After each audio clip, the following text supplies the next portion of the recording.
अस्सलामुअलैकुम वरहमतुल्लाहि वबरकातुहू। उम्मीद है आप सब खैरियत, तंदुरुस्ती और आफियत के साथ होंगे। आप देख रहे हैं JJC बाई सर जब्बार। आज की lecture video first year pre engineering और प्री मेडिकल वालों के लिए मैं लाया हूँ। शुरू करते हैं। बिस्मिल्लाहिर्रहमानिर्रहीम। आज मैं आप लोगों को कराने जा रहा हूँ केमिस्ट्री फर्स्ट ईयर का डीजे का प्रीलियम पेपर।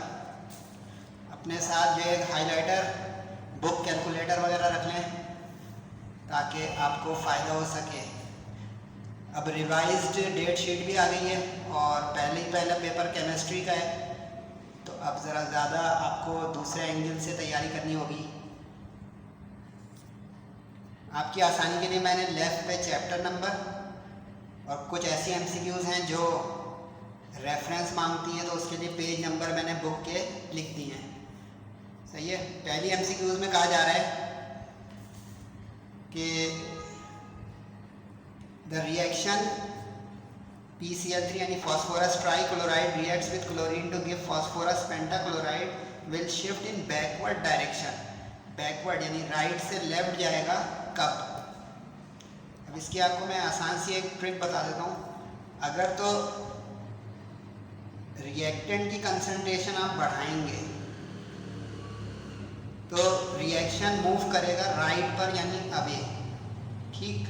अगर आप कभी प्रोडक्ट की कंसंट्रेशन बढ़ाएंगे तो मूव करेगा अवे लेफ्ट। सही है। और अगर इसी तरह डिक्रीज कर देंगे तो रिवर्स हो जाएगी डायरेक्शन। यानी अगर यहाँ पे मैं रिएक्टेंट की कंसंट्रेशन डिक्रीज कर देता तो उसी के मुंह पे आता रिएक्शन यानी लेफ्ट पे, और इसमें अगर मैं प्रोडक्ट की डिक्रीज कर दूंगा तो उसी के मुंह पे आता है यानी राइट पे। राइट को फॉरवर्ड रिएक्शन कहते हैं और लेफ्ट को बैकवर्ड या रिवर्स।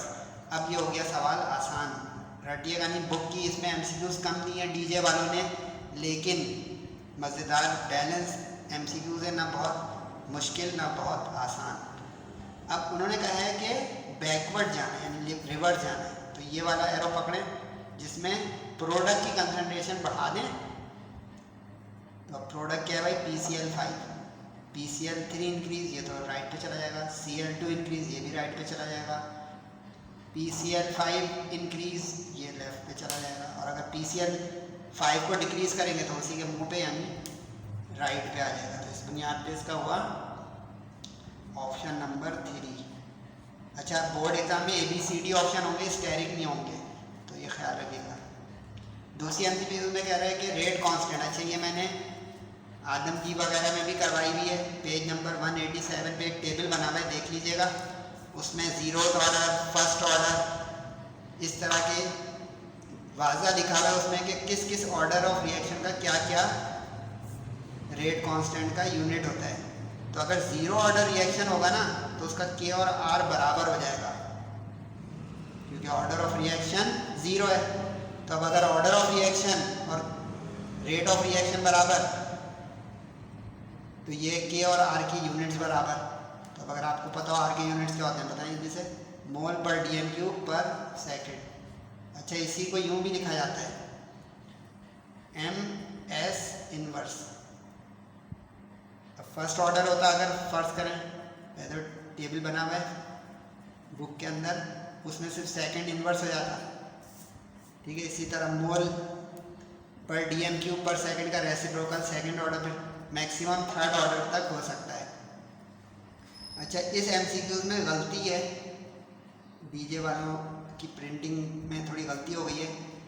ये क्रिस्टलाइन सिस्टम है, चैप्टर 6 सॉलिड। इसमें अगर ABC बराबर होगा और अल्फा बीटा गैमा बराबर नहीं होगा तो ऐसे में इसमें ऑप्शन ही नहीं है। सही है। लेकिन अगर ABC भी बराबर ना हो, ये यूं, और अल्फा बीटा गैमा भी बराबर ना हो, तब वो ट्राई क्लिनिक होता है। यानी अगर क्वेश्चन को सही समझेंगे तो नीचे ऑप्शन नहीं है, और अगर ABC यानी उसके एजेस जो है वो अगर इक्वल ना हो और एंगल भी 90 डिग्री ना हो, तब ट्राई क्लिनिक ऑप्शन में आएगा।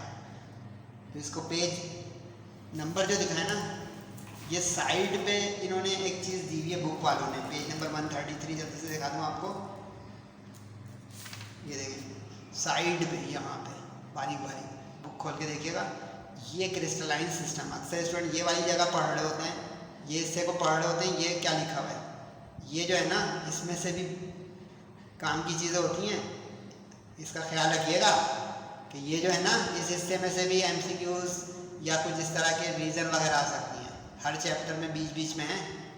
तो ये क्रिस्टलाइन सिस्टम की है लिस्ट, ठीक है। फ़ायदा हुआ मुझसे लेक्चर लेने का, थैंक यू बोलते हैं, वेलकम। आगे बढ़े जल्दी भाई, छोटी वीडियो बनानी में बातें कर रहा हूँ बोलता है। आइसो इलेक्ट्रॉनिक, ये तो मैंने कई मरतबा बता दी, जिसके इलेक्ट्रॉनिक कन्फिग्रेशन सेम हो, बस आपको एटॉमिक नंबर याद नहीं है। पोटेशियम का 19 है, क्लोरीन का 17 है, पोटेशियम का 19 है, X यहाँ पे मिस प्रिंटिंग है, जीनॉन होना चाहिए, सही है। सोडियम का 11 है, क्लोरीन का 17 है, लिथियम का जो है 3 है, हाइड्रोजन का 1 है। अब चेक करें, 19 में से एक चला जाए, पॉजिटिव आयन लॉस से बनता है और नेगेटिव आयन गेन से बनता है। पॉजिटिव आयन कैटायन होता है, नेगेटिव आयन जो है वो एनायन होता है। अब ये 19 - 1 से 18 हो जाएगा, ये 17 + 1 से 18 हो जाएगा। इसका मतलब ये वाला पेयर आइसो इलेक्ट्रॉनिक है। अब आप लोग कहेंगे सर हमें एटॉमिक नंबर याद करने पड़ेंगे। जी बेटा, फर्स्ट ईयर में साइंस रखिए, कम से कम 20 एलिमेंट्स के आपको एटॉमिक नंबर याद हों। 5d ऑर्बिटल, डी ऑर्बिटल जो होता है ना, इसका तरीका बताता हूँ, sp-d-f, इसका L 0 होता है, इसका L 1 होता है, इसका L 2 होता है, इसका L 3 होता है। L 3 से बड़ा नहीं हो सकता, एजीम्यूथल क्वांटम नंबर। अब प्लस करें 5 + d, L क्या होता है, d का L 2 होता है, सही है। तो 5 + 2 7, इसका ऑप्शन हो गया 7। इसे यहाँ पे P वाला दे देता तो उसका L आप जो है 1 दे देते, S दे देता तो, और ये जो लेफ्ट पे लिखा होता है ये N होता है, ठीक है जी, प्रिंसिपल क्वांटम नंबर। अच्छा, ये इंडिकेटर्स का जो सवाल है ना, उसका एक टेबल मैंने दिखाया था आपको आदम जी के टाइम में। यूनिवर्सल इंडिकेटर जो है ना, न्यूट्रल मीडियम में ग्रीन देता है। अब आप सोच रहे होंगे सर न्यूट्रल कहाँ लिखा हुआ है सवाल में, very good, pure water is neutral, इसमें छुपा हुआ है न्यूट्रल, वरना एसिड बेस का लफ्ज लिखा होगा। Dipole moment of bromine is, इसका भी डाइपोल का मैंने एक टेबल दिखाया था आपको आदम जी के टाइम पे, वो वाली वीडियो भी देख लीजिएगा या बुक देख लें। शेप पे जो है ना डाइपोल मोमेंट का ताल्लुक होता है ज्योमेट्री पे। ब्रोमीन जो है ना उसकी ज्योमेट्री सीधी होगी, यानी ऐसी। अब अगर ज्योमेट्री सीधी है, लीनियर है, तो इसका मतलब इसका डाइपोल 0 होगा। जितने भी सिमेट्रिकल मॉलिक्यूल्स होंगे ना उनका डाइपोल 0 होगा, और जितने भी एसिमेट्रिकल होंगे उनका डाइपोल एग्जिस्ट करेगा। और फिर वैल्यू वाले जो होंगे ना वो नहीं पूछता आमतौर पे, क्योंकि वो फिर पूरा याद करना पड़ जाएगा, क्योंकि इतने बारीक बारीक इसके जो है डाइपोल मोमेंट होते हैं, डिवाइस के यूनिट्स होते हैं, सही है। Maximum bond angle, maximum bond angle 180 degree होता है, जो मॉलिक्यूल बिल्कुल सीधा हो इस तरह से। अब कार्बन डाइऑक्साइड को कभी आपने देखा हो, ऐसे होता है कार्बन डाइऑक्साइड। हम तो बचपन से CO2 पढ़ रहे हैं, लेकिन असल में ये लीनियर इसका मॉलिक्यूल है, तो ये 180 डिग्री का एंगल हो गया। इससे बड़ा एंगल नहीं हो सकता किसी मॉलिक्यूल में। तो अब देखें, अमोनिया का 107 होता है, वाटर का 104.5 होता है, हाइड्रोजन सल्फाइड का 92.2 होता है, लेकिन तीनों के कम है। अगर स्मॉलेस्ट बॉन्ड एंगल पूछता तो इसमें आता, और जितना बॉन्ड एंगल ज़्यादा उसकी बॉन्ड एनर्जी उतनी कम। इंटेंसिव प्रॉपर्टी चैप्टर 11, अच्छा चैप्टर नंबर 3 जो है ना बॉन्डिंग का है, 8 जो है वो एसिड बेस सॉल्ट का है, 2 जो है एटॉमिक स्ट्रक्चर है। इंटेंसिव प्रॉपर्टी वो होती है जो इंडिपेंडेंट ऑफ मैटर होती है, यानी कि अमाउंट मास ज़्यादा कम करने से उस क्वांटिटी उस प्रॉपर्टी पे असर नहीं पड़ता। अब देखिए, मोल आधा गिलास पानी है तो मोल कम होगा, 1 गिलास पानी है मोल ज़्यादा हो जाएगा, वॉल्यूम कम ज़्यादा हो जाएगा, मास कम ज़्यादा हो जाएगा। डेंसिटी एक चीज़ ऐसी है जो अमाउंट ऑफ सब्सटेंस पे यानी मास पे डिपेंड नहीं करती। अगर पूछता है एक्सटेंसिव, तो एक्सटेंसिव ऑल ऑफ दीज हो जाता है, फिर ऑप्शन भी बदलते हैं, यानी ये इंडिपेंडेंट ऑफ मास होती है इंटेंसिव, इंडिपेंडेंट ऑफ मास। कह रहे हैं इस इक्वेशन के लिए चैप्टर 7 की ये भी थी पहली और ये भी, इसमें KC KP का रिलेशन, इसकी आसान सी टेक्निक बता दूं। ये जो मोल होता है ना, ये टोटल किया करें। 4 + 6 कितना हुआ? 10। 4 + 5 कितना हुआ? 9। 10 9 से बड़ा है तो इसका अंदर पी सी से बड़ा है। पी के पी जो होता है, ये सेटिंग आसानी के लिए बता रहा हूँ शॉर्ट हैंड, कि पी फॉर प्रोडक्ट्स होते हैं, वरना तो ये प्रेशर का कांस्टेंट होता है गैसियस स्टेट का। तो अब ये देखें 10 9 से बड़ा है तो के पी के सी से बड़ा है। अब ये समझ लें, कभी इधर छोटा हो इधर बड़ा हो तो के पी लेस देन के सी वाला ढूंढिएगा, बिल्कुल इक्वल हो तो के पी इज इक्वल टू के सी ढूंढिएगा। 3 ही पॉसिबिलिटी है। ग्रेटर इक्वल या लेस इक्वल तो कभी होगा ही नहीं ज़िंदगी में, ये पॉसिबिलिटी नहीं है। ठीक है जी, आसान था। अभी बाकी है MCQ और सेक्शन BC का एक ओवरव्यू देना है मुझे।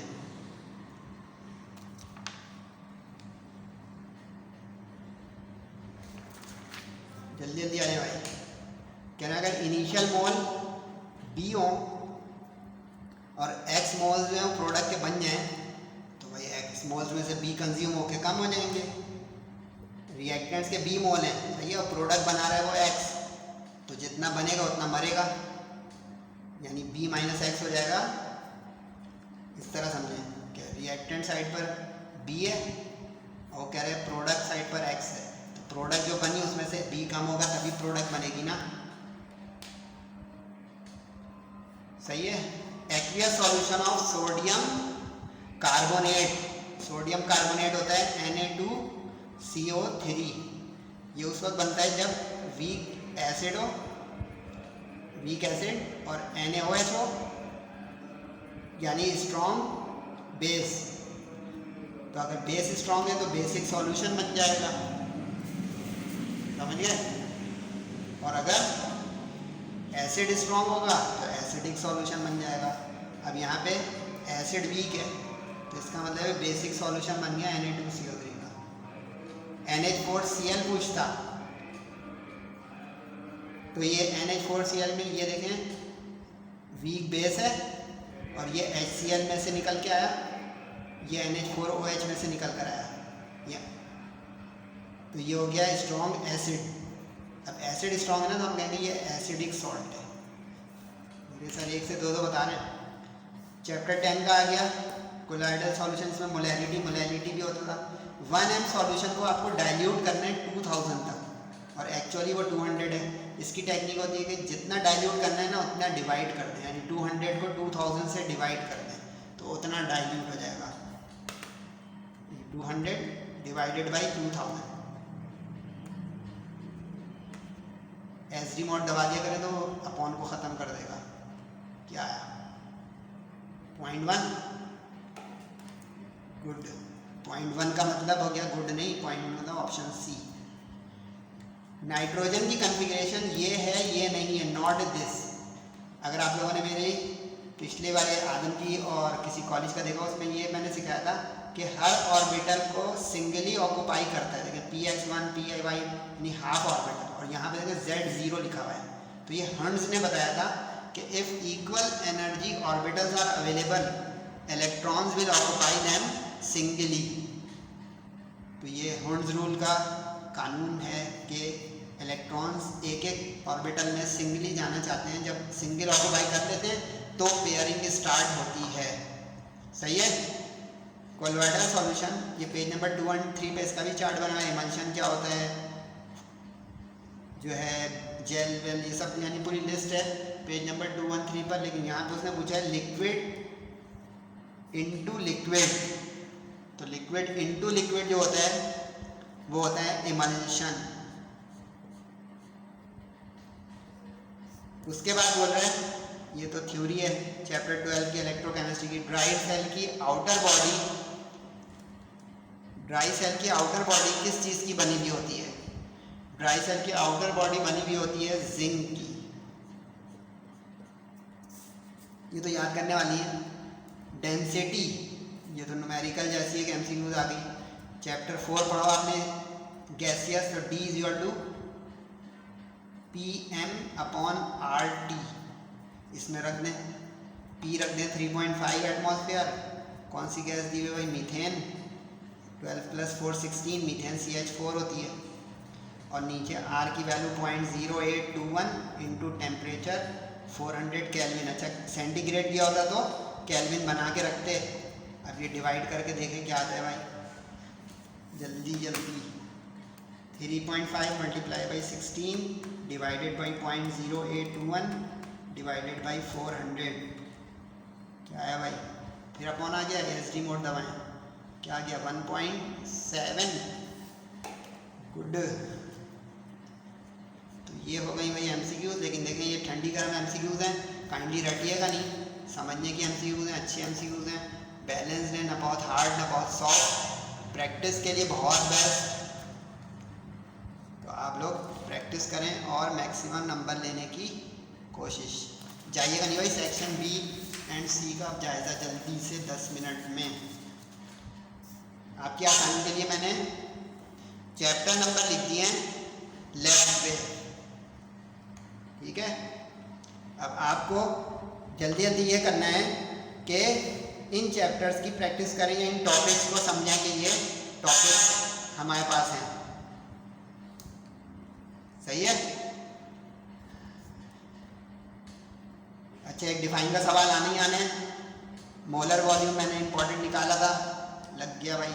Bond order, percentage yield and isotropy, सारे इंपॉर्टेंट आ गए भाई। अच्छा ये बुक का वर्ड टू वर्ड न्यूमेरिकल है, पेज नंबर 20 पे मौजूद है, चैप्टर नंबर 1 में क्वेश्चन नंबर 2। ये किस चीज़ का न्यूमेरिकल दिया है भाई, इस लिमिटिंग रिएक्टेंट का, मोस्ट इंपॉर्टेंट है, प्रैक्टिस कर लें। अच्छा ये एक अनएक्सपेक्टेड सवाल आ गया है, चार्ल्स लॉ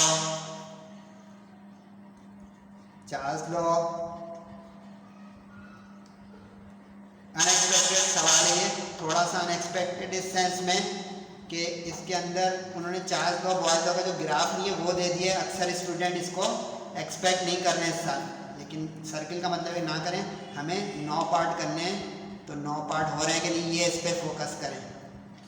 इंथाल्पी चैप्टर 11 की, और ये प्रूफ इंपॉर्टेंट निकाला हुआ सर ने। रीज़न आप लोग को करनी है कि नहीं, इसकी मूड बना लें फिर मुझे बता दें। चैप्टर 9 का न्यूमेरिकल इन्होंने दिया है एग्जाम्पल में से, EX का मतलब एग्जाम्पल है, ऑर्डर ऑफ रिएक्शन को मैंने इंपॉर्टेंट निकाला हुआ है। अच्छा ये अनएक्सपेक्टेड सवाल एक आया है कि ऑक्सीडेशन नंबर के रूल्स बनाएं। राउल्ट्स लॉ इस साल 50-50 है क्योंकि ये 23 में आया हुआ है। अगर कोई बहुत शौकीन बच्चा है वो इसको रिवाइज कर सकता है। ये ली शैटलियर्स प्रिंसिपल मोस्ट इंपॉर्टेंट है। एप्लीकेशन मांगेगा तो आप अमोनिया की दे दीजिएगा हैबर्स प्रोसेस से, इम्पॉर्टेंट तरीन है। इसमें मुकाबला है कि ये सेक्शन बी में आए या सी में। तो यहाँ का पेज तो आसान लगा, पेज पकड़ के क्या है भाई, ओहो बफर सॉल्यूशन मैंने इंपॉर्टेंट निकाला हुआ है। ये न्यूमेरिकल जो है बुक का नहीं है, मैं अभी इसको सॉल्यूशन दिखाऊंगा आपको। हीट ऑफ फॉर्मेशन को बता चुका हूँ, हीट ऑफ फॉर्मेशन के न्यूमेरिकल। डॉट का मतलब है कि बुक के न्यूमेरिकल नहीं दिए लेकिन प्रैक्टिस मांगते हैं वो। अच्छा फर्स्ट लॉ ऑफ थर्मोडायनेमिक्स का न्यूमेरिकल लोग एक्सपेक्ट नहीं कर रहे हैं लेकिन प्रैक्टिस करें, अच्छा है। हाइड्रेशन एंड हाइड्रोलाइसिस, अच्छा हाइड्रेशन हमारी नई बुक में नहीं है, तो ये डीजे वाले ने कुछ चीज़ें पुरानी बुक से दे दी हैं, तो ये 50-50 है। सॉल्युबिलिटी का न्यूमेरिकल इंपॉर्टेंट है, सॉल्युबिलिटी प्रोडक्ट का, लेकिन ये बुक का नहीं है, इसका सॉल्यूशन मैं दिखाऊंगा, मोस्ट इंपॉर्टेंट। ये बुक का न्यूमेरिकल है, question number 1 chapter number 7 chemical equilibrium. काफ़ी सारे स्टूडेंट को परेशान कर रहा है, लेकिन मेरी वीडियो देखें उसमें तफसील से मैंने आपको बताया। तो ये 3 न्यूमेरिकल सेक्शन बी में नए हैं। टोटल न्यूमेरिकल 1 2 3 4 और 5 6 7, क्योंकि एक यूट्यूब पे मेरा व्यूअर पूछ रहा था कि सर कितने न्यूमेरिकल केमिस्ट्री में आ सकते हैं सेक्शन बी में। सेक्शन बी में 7 से 8 आ सकते हैं, क्योंकि केमिस्ट्री के सेक्शन सी में भी न्यूमेरिकल आता है, ये बात समझ लें।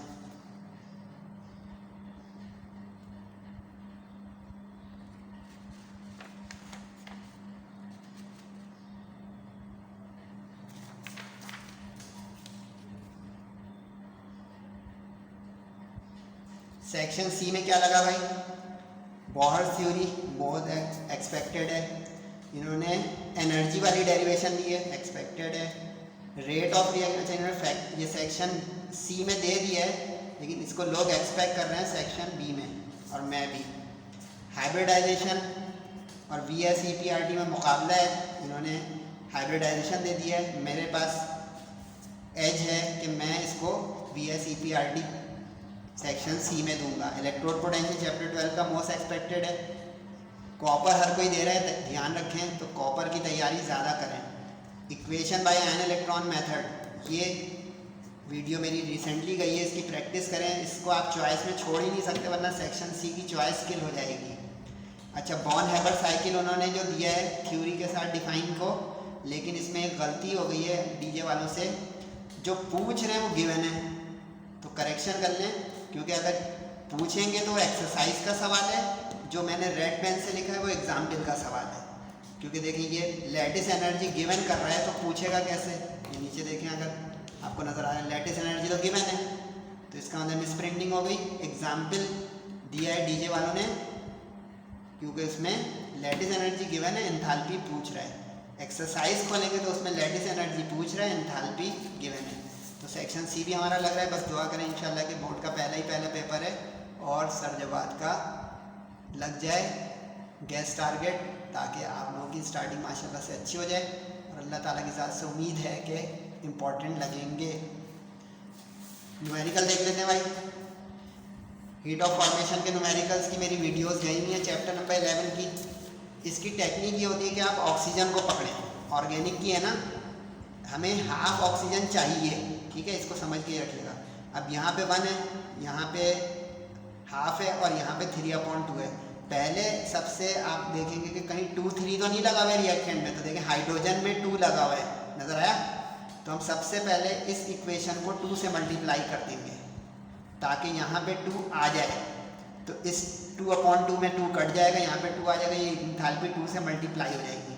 उसके बाद यहाँ पे जब 1 आ जाएगा तो अब हम देखेंगे हमें हाफ चाहिए, तो एक 1 यहाँ आ चुका होगा, एक 1 यहाँ, तो हम इन दोनों को ऐड करेंगे तो 1 + 1 हो जाएगा 2। 3/2 का रफ मतलब होता है 1.5। आपको कन्फ्यूजन आ रही हो तो आप रफ पे तो डेसिमल बनाएं, फेयर पे फ्रैक्शन ही चलाएंगे जो क्वेश्चन में प्रिंटेड है। तो अब ये 1.5 यहाँ पे आ रहा है, 1 + 1 से ये 2 हो जाएगा, 2 - 1.5 से हाफ आ जाएगा। देखिए ये पहले रफ वर्क करेंगे, फिर आपका हाथ और गाड़ी तेज़ चलेगी। अब देखिए मेरा हाथ और गाड़ी तेज़ चलेगी। देखिए वो वाली इक्वेशन जिसमें हाइड्रोजन थी 2 से मल्टीप्लाई किया ताकि उसमें 2 आ जाए। नई इक्वेशन का नंबर दे दिया 5। इसका मतलब जो जो इक्वेशन यूज़ होती जाएगी वो एलिमिनेट होती जाएगी फर्दर यूज़ के लिए। अब इसके बाद यहाँ पे ऑक्सीजन में 1 है और वो वाली जो इक्वेशन 2 थी उसमें 1 है, तो 1 और 1 को ऐड कर देंगे तो ये 2 हो जाएगा। अब जो आखिरी इक्वेशन थी उसमें 3/2 था, ये 2 आ गया है। 2 में से 1/1.5 सॉरी, क्योंकि इसका मतलब 1.5 है, सब्ट्रैक्ट कर देंगे तो रिक्वायर्ड आ जाएगी इक्वेशन मिथाइल अल्कोहल की ऑटोमेटिक। बस बारीकी क्या हुई कि पहले शुरू करेंगे वहाँ से जहाँ से मोल में 2, 3, 4 हो, फिर ऑक्सीजन पे नज़र रखेंगे कि कितना चाहिए रिक्वायर्ड वाले में। रिक्वायर्ड वाले में हमें सॉरी यहाँ पे हाफ बचेगा, ये अपने पास लिख लें, हाफ ऑक्सीजन बच रही है ना, हाफ ऑक्सीजन, क्योंकि 2 - 1.5 हाफ बचा, ये इंसर्ट कर लीजिएगा। अब देखें वो इक्वेशन अपीयर हो गई जो हमें चाहिए थी। ये इसकी चेकिंग होती है कि हमने सही किया है, और सामने जो वैल्यू चल रही है वो आंसर देगी कि 2 से मल्टीप्लाई तो वो वैल्यू भी 2 से मल्टीप्लाई, ऐड तो वैल्यू भी हीट ऑफ फॉर्मेशन एंथैल्पी की ऐड, सब्ट्रैक्ट में सारे साइन चेंज होंगे ताकि प्लस माइनस की गलती ना हो और आंसर आ जाए, क्योंकि माइनस बड़ा है तो माइनस में आंसर आ गया। सही है जी। अब 2 हल्के हल्के न्यूमेरिकल है, जल्दी से देख लें। कांस्टेंट प्रेशर दिया हुआ है, हीट एब्जॉर्ब सप्लाई दी हुई है और इंटरनल एनर्जी दी हुई है, और चेंज इन वॉल्यूम पूछ रहा है। यानी फर्स्ट लॉ ऑफ थर्मोडाइनमिक्स का न्यूमेरिकल हो गया। बुक का नहीं है लेकिन बहुत आसान न्यूमेरिकल है। कैसे सर आसान है? प्रेशर P, हीट सप्लाई का सिंबल Q, इंटरनल एनर्जी का डेल्टा E। बस आपको ये फॉर्मूला याद हो फर्स्ट लॉ का, और उसमें ये पता हो कि W जो है वो प्रेशर वॉल्यूम वर्क होता है। ये डेरिवेशन भी की भी हमने इम्पोर्टेंट। अब इसमें से वॉल्यूम को क्वेश्चन मार्क करके अलग कर लें तो ये उधर जाके हो जाएगा डेल्टा E माइनस P हो जाएगा क्रॉस मल्टीप्लाई में डिवाइड। अब वैल्यूज़ रखें, कैलकुलेटर चलाएं, 4000 - 500। ये ख्याल रखिएगा कि उसने हीट सप्लाई बोला है तो Q plus internal energy raise बोला है तो प्लस, क्योंकि इसमें अगर हीट रिलीज बोलता, डिक्रीज इंटरनल एनर्जी बोलता तो माइनस आता। साइन कन्वेंशन का ध्यान रखना पड़ता है इसके न्यूमेरिकल में, इसका ख्याल रखिएगा। ठीक है जी। आखिरी न्यूमेरिकल ये रहा सॉल्युबिलिटी प्रोडक्ट का। इसमें उसने जो कैल्शियम ऑक्सलेट ये होता है, इसकी सॉल्युबिलिटी दी हुई है लेकिन डॉट्स दे रहा है ग्राम पर डीएम क्यूब में दी हुई है। हमें चाहिए होती है मोल पर डीएम क्यूब में, क्योंकि सॉल्युबिलिटी का मतलब होता है एक तरह की मोलर कंसंट्रेशन यानी मोलैरिटी। अब इसका तरीका ये होता है कि आपने चैप्टर 1 पढ़ा हुआ है मेरे साथ कि n होता है m/m। अब यहाँ पे देखिए ग्राम है, ग्राम का मतलब हो गया मास। अब हमें मास से मोल जाना है तो देखिए मास दिया हुआ है और मोल चाहिए, तो इसका मतलब है हम मॉलिक्यूलर वेट से डिवाइड कर देंगे, यानी मोलर मास से। सीखा क्या कि अगर ग्राम से आपको मोल जाना है तो आप डिवाइड कर दें m से, और इसका रिवर्स न्यूमेरिकल अगर आ जाए कि आपको दिया हुआ हो मोल में और फरमाइश कर रहा हो कि आंसर लाएं मोल के बजाय ग्राम में, तो आप इस सूरत में मल्टीप्लाई करवा देंगे मोलर मास से। और इसकी थीम है यहाँ से चैप्टर 1 से कि mole is mass upon molar mass. ठीक है। अब जो उन्होंने दिया हुआ था कैल्शियम का एटॉमिक मास 40, कार्बन 2 है तो 2 12 सा, ऑक्सीजन 4 है तो 4 16 सा, मल्टीप्लाई किया फिर डिवाइड किया तो ये मोल पर डीएम क्यूब हो गया। अब इसके आयंस बनेंगे, मैंने इसकी इक्वेशन लिखी कि उन्होंने इक्वेशन बनी बनाई दी हुई है, ये देखें उन्होंने इक्वेशन बनी बनाई दी हुई है इस क्वेश्चन नंबर 2 के 14 में, इसलिए हमारी बचत हो गई इक्वेशन बनाने में, वरना हमें खुद आयनिक इक्वेशन बनानी पड़ती है सॉल्युबिलिटी के लिए ताकि प्लस माइनस आयंस कितने हैं और उसके मोल्स कितने, गलती ना हो। अब यहाँ पे दोनों की बैलेंसी 2-2 है तो बचत हो गई, x आ गया। वरना इसका जाके आप लेक्चर मेरा देखिएगा वीडियो चैप्टर नंबर 7 के साथ, तो आपको उसमें ये बारीकियाँ मैं बताऊँगा, बता चुका हूँ, बल्कि अब तो उधर वीडियो बहुत पुरानी हो गई है, लेकिन जिनको बोर्ड एग्जाम को फाइनल करनी है तैयारी, उसमें काम की बात है वो अब भी नहीं है। तो x² आ गया, जो x सॉल्युबिलिटी आई है वो रखी, स्क्वायर कर दिया, और एक x का होता है मोल पर डीएम क्यूब, तो यहाँ पे 2x है, x² तो हो गया मोल स्क्वायर dm6, यानी मोल पर डीएम क्यूब का स्क्वायर, तो मोल का स्क्वायर डीएम क्यूब का स्क्वायर, मोल स्क्वायर dm6। तो उम्मीद है आज का लेक्चर बहुत फ़ायदेमंद रहा होगा आप लोगों के लिए। अपना और सबका बहुत ख्याल रखिएगा, और दुआओं की दरख्वास्त है, अपने वालिदैन का ख़ास करके ख्याल रखिएगा। अस्सलामु अलैकुम वरहमतुल्लाहि व बरकातुहू।